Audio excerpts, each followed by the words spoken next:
अमेरिकी magazine news week को PM Modi ने इंटरव्यू दिया है। मैगजीन न्यूज वीक को दिए इंटरव्यू में पीएम मोदी ने कहा, हर मुद्दे पर अपनी बात रखी। देश में हर वर्ग के लोगों के साथ समान व्यवहार हो रहा है। उन्होंने कहा कि कश्मीर में आतंक का खात्मा हुआ है और वहां बदलाव की बयार साफ नजर आ रही है। तो प्रधानमंत्री नरेंद्र मोदी ने अमेरिकी मैगजीन न्यूज वीक को अपना इंटरव्यू दिया है और उसके फ्रंट पेज पर अनस्टॉपेबल नाम से प्रधानमंत्री नरेंद्र मोदी की तस्वीर के साथ पहला पन्ना पब्लिश भी हुआ, जिसकी तस्वीर भी हमने आपको दिखाई। और इसके साथ प्रधानमंत्री नरेंद्र मोदी ने जो पूरा इंटरव्यू दिया उसमें उन्होंने कई बातों का जिक्र किया, जिसमें आतंकवाद भी एक अहम मुद्दा था।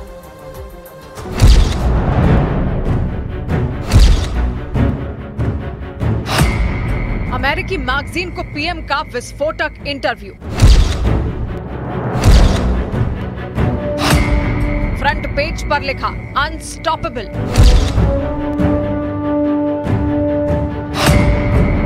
विरोधियों को खामोश करने वाला इंटरव्यू।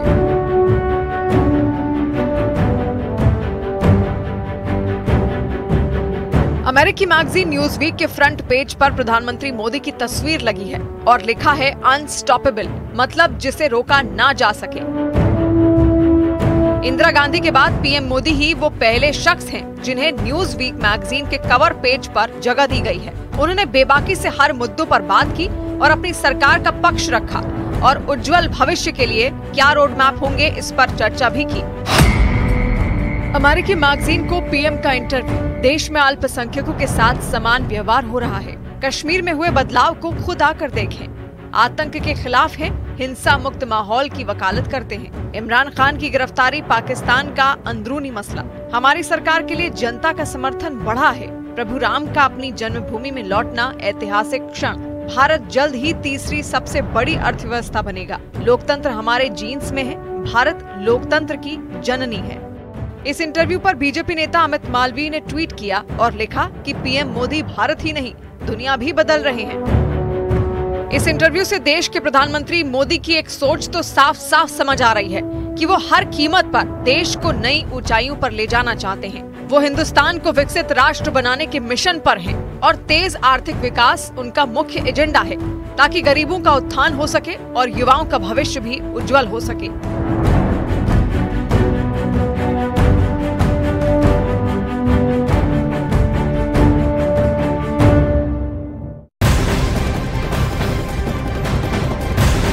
खबर बिहार से। बिहार के नवादा लोकसभा सीट पर लड़ाई दिलचस्प हो गई है। नवादा के आरजेडी विधायक महागठबंधन के प्रत्याशी श्रवण कुशवाहा का विरोध कर रहे हैं और निर्दलीय उम्मीदवार विनोद यादव के समर्थन में प्रचार कर रहे हैं।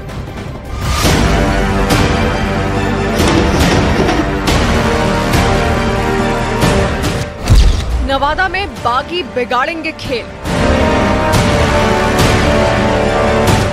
क्या वोट में सेंधमारी करेंगे बागी? नवादा लोकसभा सीट पर दिलचस्प फाइट। एक तरफ महागठबंधन के प्रत्याशी के चेहरे पर चिंता की लकीरें हैं, तो दूसरी तरफ से एनडीए के प्रत्याशी भी असहज महसूस कर रहे हैं, क्योंकि बागियों ने नवादा सीट से ताल ठोककर मुश्किलें खड़ी कर दी हैं। महागठबंधन के प्रत्याशी श्रवण कुशवाहा को लालू यादव और तेजस्वी यादव ने नवादा से टिकट दिया है। वहीं लालू के लिए कसीदे पढ़ने वाले विनोद यादव भी टिकट के लिए आस लगाए हुए थे, लेकिन जब उन्हें नवादा से टिकट नहीं मिला तो वे बागी हो गए और निर्दलीय ही मैदान में उतर गए। ये जनता दल का मतलब कोई व्यक्ति नहीं हो सकते, हम नहीं हो सकते हैं। राष्ट्रीय जनता दल एक विचारधारा है और जो इस विचारधारा के साथ रहते हैं वो आज काम कर रहे हैं। ये क्या है? लालटेन छाप है, देख लीजिए, इसमें लालटेन है ना। अगर कोई प्रत्याशी कहते हैं कि हमें लालू जी का आशीर्वाद मिला है तो इसके लेके वोट मांगे कि लालटेन पे दीजिए, तब ना मानेंगे। जितना तेजस्वी जी का राष्ट्रीय जनता दल पे हक और अधिकार है, उससे कई एक ज्यादा हमारा पूरा परिवार का और नवादा संसदीय क्षेत्र का जनता का उस पार्टी में खून पसीना लगा हुआ है। और कोई बेदखल करना चाहेगा तो असंभव है। हम लोग किसी से कमजोर नहीं है। लालू जी हमारे गार्जियन है, सर्वमान्य नेता है और वो रहेंगे सर। परेशानी उस वक्त और बढ़ गई जब आरजेडी विधायक विभा देवी और रजौली विधायक प्रकाश वीर निर्दलीय उम्मीदवार विनोद यादव के समर्थन में आ गए और लालू के पसंदीदा उम्मीदवार श्रवण कुशवाहा का विरोध किया। ये दोनों विधायक विनोद यादव के पक्ष में मंच भी साझा कर रहे हैं और चुनाव प्रचार भी कर रहे हैं।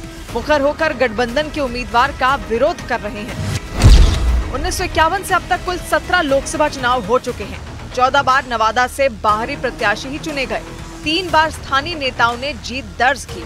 वहीं दूसरी तरफ नवादा से बीजेपी उम्मीदवार विवेक ठाकुर भी दावा कर रहे हैं कि बिहार की जनता पीएम मोदी को फिर से प्रधानमंत्री बनता देखना चाहती है और इस बार जनता बीजेपी की झोली में भी सभी 40 सीटें देगी। पूरी तरह से नवादा तैयार है और 40 भी पार होगा, 400 भी पार होगा। जनता का मन बना हुआ, कल करा लीजिए चुनाव, 400 पार कल हो जाएगा, परसों करा लीजिए 400 पार परसों हो जाएगा। मन बड़ा स्पष्ट है, देश सुरक्षित हाथों में है, कोई खिलवाड़ नहीं होगा। भोजपुरी कलाकार गुंजन सिंह और निर्दलीय उम्मीदवार विनोद यादव महागठबंधन और एनडीए को चुनौती दे रहे हैं। अब देखना दिलचस्प होगा नवादा की जनता किसको पसंद करती है और किसे अपना नेता बनाती है।